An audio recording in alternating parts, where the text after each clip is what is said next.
something you could never imagine.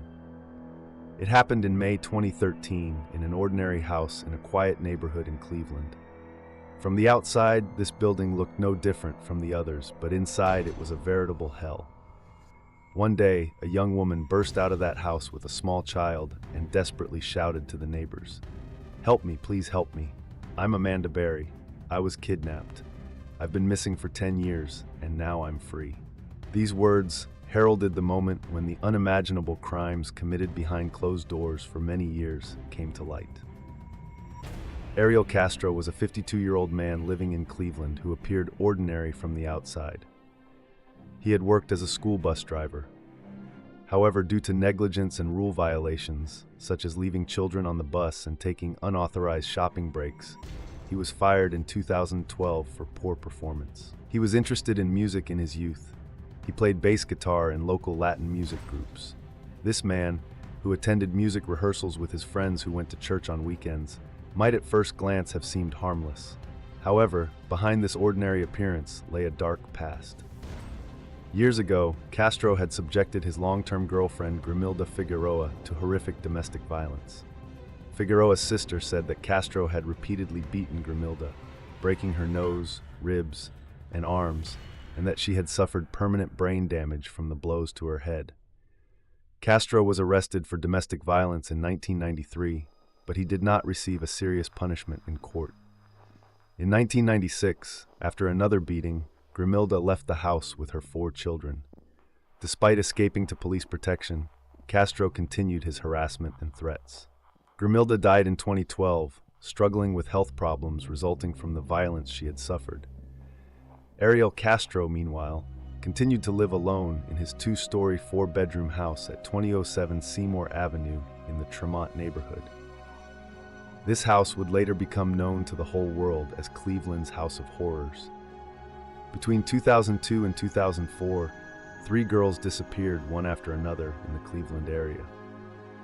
Ariel Castro used a similar method each time to lure these girls. He gained their trust by offering them a ride in his car and then took his victims to his home. The first victim, 21-year-old Michelle Knight, was desperately dealing with a custody battle for her young son when she disappeared on August 23, 2002. Castro saw Knight on the road and offered to help her. The desperate woman accepted his offer and got into the car because Castro knew her daughter. When they entered the house on Seymour Avenue, Castro said, "I'll give you a puppy for your son." The young woman listened and went inside. The moment Knight stepped inside, she was trapped. Castro tied her up with an electrical cord, held her captive for several hours, then took her down to the basement. He bound the young woman's hands with plastic ties. He put a motorcycle helmet on her head, chained her up, and raped her. Michelle Knight had no idea at that moment that an 11-year nightmare had begun, one from which she would never escape that house. How could she have known? Perhaps at that moment he thought he would be released after a while. Castro's second victim was Amanda Berry. Berry disappeared on the evening of April 21, 2003, while walking home from work the day before her birthday. This 16-year-old girl was a close friend of Castro's daughter, Angie. Castro tricked her in a similar way. He told her his daughter was at Burger King and offered to drop Berry off at her house. Amanda Berry, trusting him, got into Castro's car and suddenly found herself inside that horrific house. Unable to see anyone inside, Berry became anxious and tried to escape. However, as she ran towards the door, she accidentally bumped into a cupboard. Castro caught her and bound her mouth, hands, and feet with tape. He put a helmet on her head and chained her to a central pillar in the basement. From that point on, Amanda was plunged into the darkness of captivity. The third victim was 14-year-old Gina DeJesus, a school friend of Castro's daughter Arlene. Gina ran into Castro on April 2, 2004, while walking home from school and got into his car. Castro first asked her to help find his missing young daughter. Then, under the pretext of needing help carrying a speaker from his house, he directed Gina to his home. After Gina DeJesus entered, she realized something was wrong and tried to leave. However, Castro prevented her. He took the young girl down to the basement, tightly bound her hands with plastic ties, wrapped a chain around her neck to immobilize her, and sexually assaulted her. Sina was now also a prisoner in that house. Castro kept these 3 victims he had kidnapped inside his house as if they were captives. He had nailed the windows shut with wooden planks and installed makeshift alarm systems and heavy locks on the doors. The interior of the house was always dimly lit, completely isolated from the outside world. The captives were usually locked in separate rooms. They were shackled to chains fixed to the walls to prevent them from moving. They were forced to use plastic containers placed in their rooms for toilet needs, which were rarely emptied. They were given only 1 meal a day. They were allowed to shower at least twice a week. Castro completely blocked the sunlight from entering by covering the windows inside the house with thick planks.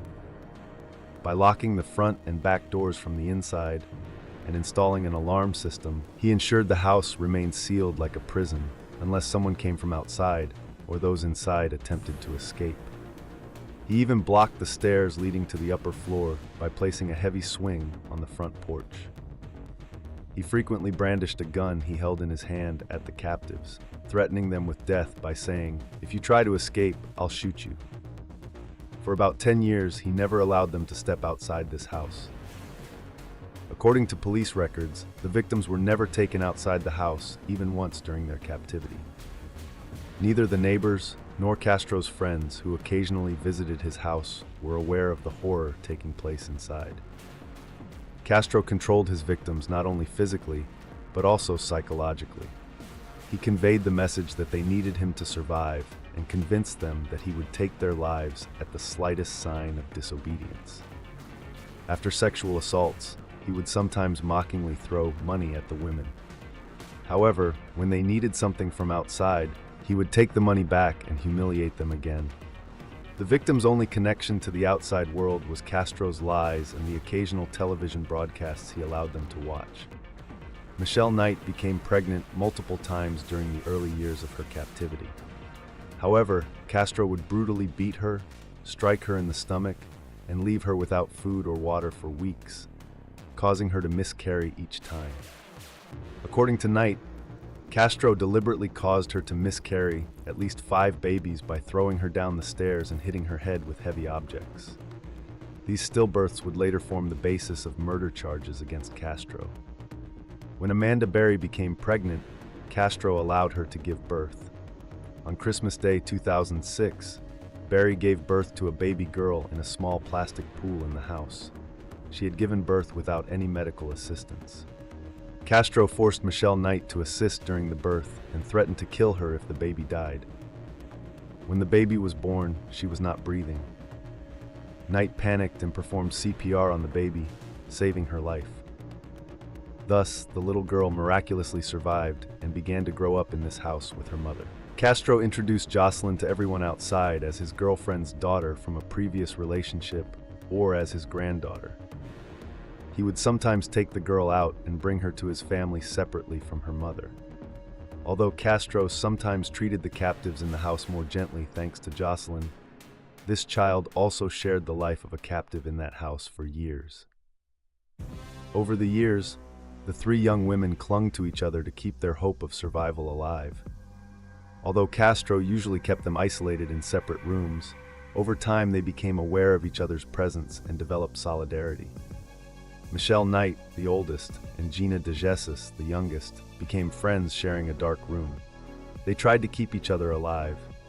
Knight shielded Gina from Castro's violence with her own body. Gina, in turn, nursed Knight back to health after she was beaten nearly to death.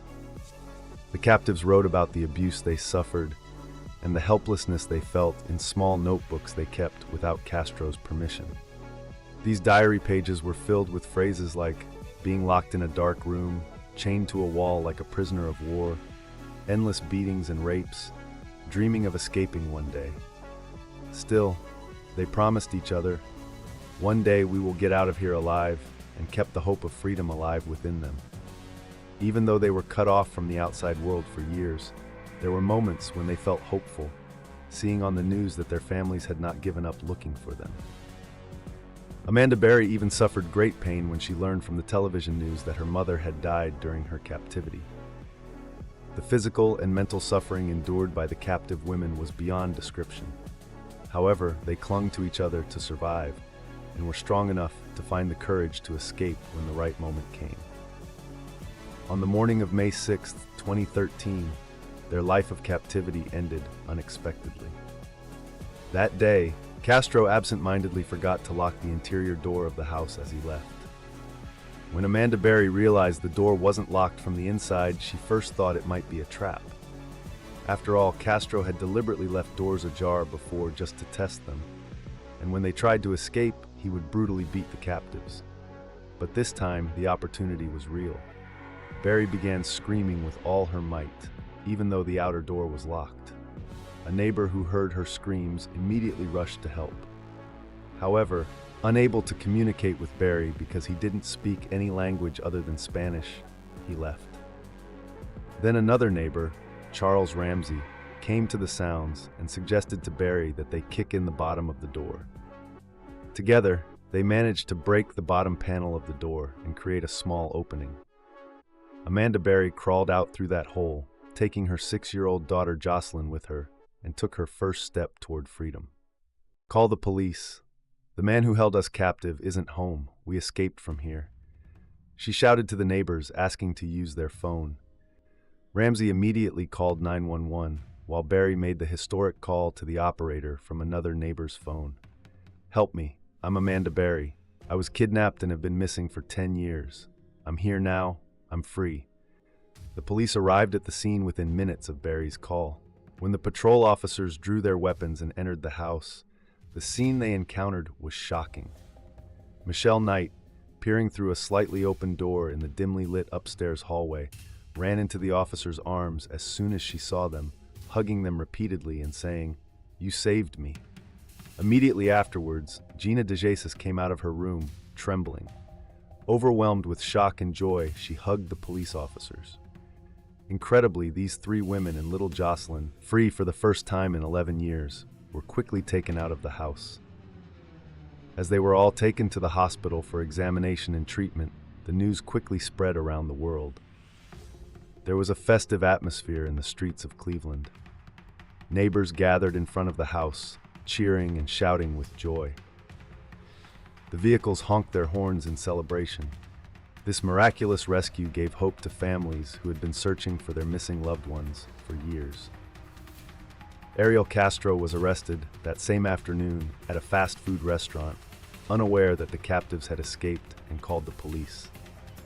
Initially, it was determined that his 2 brothers who were arrested with him were not involved in the incident, and they were released.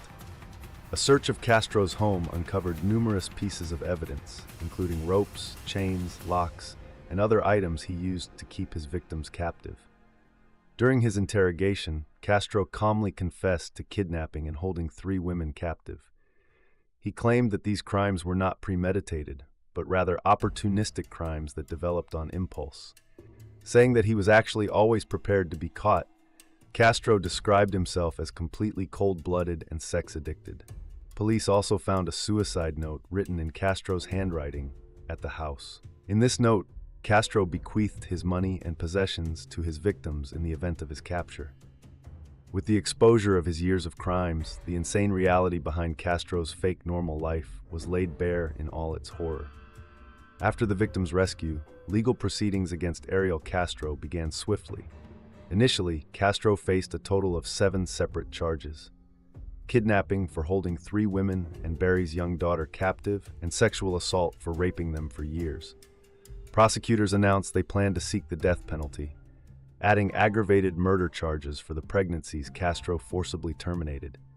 Indeed, the grand jury identified 329 separate crimes in the initial indictment, covering the period between August 2002 and February 2007. These included murder charges for the deaths of fetuses he beat to death. As the investigation deepened, a second indictment was prepared, documenting a total of 977 different crimes committed by Castro. 512 counts of kidnapping, 446 counts of sexual assault, 7 counts of sexual abuse, 6 counts of aggravated assault, 3 counts of child abuse, 2 counts of murder, and others. Castro, who initially denied all charges, could not resist any longer in the face of this evidence.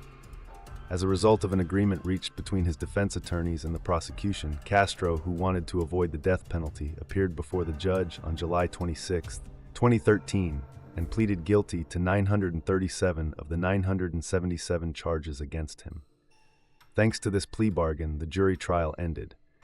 Castro agreed to spend the rest of his life in prison. The court sentenced Castro to life imprisonment without the possibility of parole and an additional 1,000 years in prison. In addition, all his assets were seized as part of the agreement. The house where the victims had lived through their nightmare was completely demolished on August 7, 2013, as a symbolic step, and today there is only an empty lot where it once stood. At the sentencing hearing on August 1, 2013, Ariel Castro made a bizarre speech attempting to exonerate himself. "I am not a monster. I am just a sick sex addict," he said, trying to trivialize his actions. He even went so far as to claim that he had actually treated his victims well, engaging in sexual relations with their consent. Michelle Knight, who spoke at the hearing, courageously expressed the feelings she had kept inside for years, addressing Castro. "I spent 11 years in hell," said Knight, bringing everyone in the courtroom to tears with the words, "Now your hell is just beginning." Knight said that what Castro did left them with wounds that would last a lifetime, but could never be healed, concluding, "The 3 of us survived. You lost." Judge Russo concluded the hearing by emphasizing that Castro's sentence could never be commuted. Thus, Castro would rot in prison for the crimes he committed during his 52 years of life. However, he did not wait for justice to be fully served.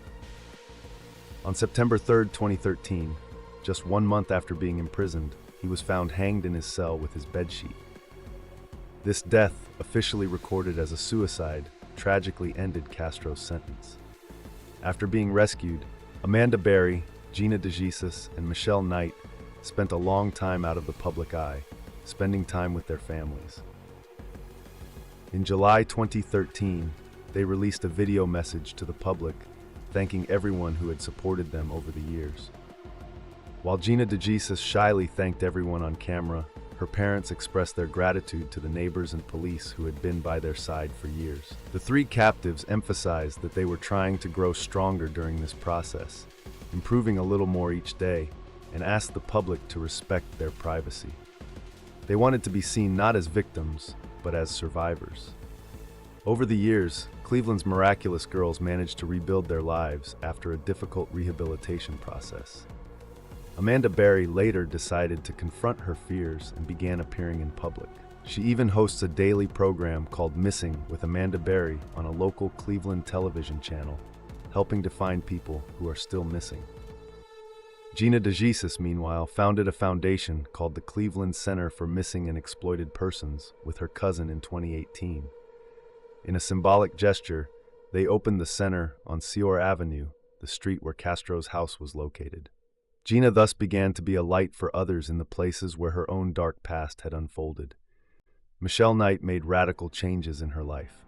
She changed her name to Lily Rose. She moved away from Ohio, got married, and wrote 2 books recounting what had happened to her.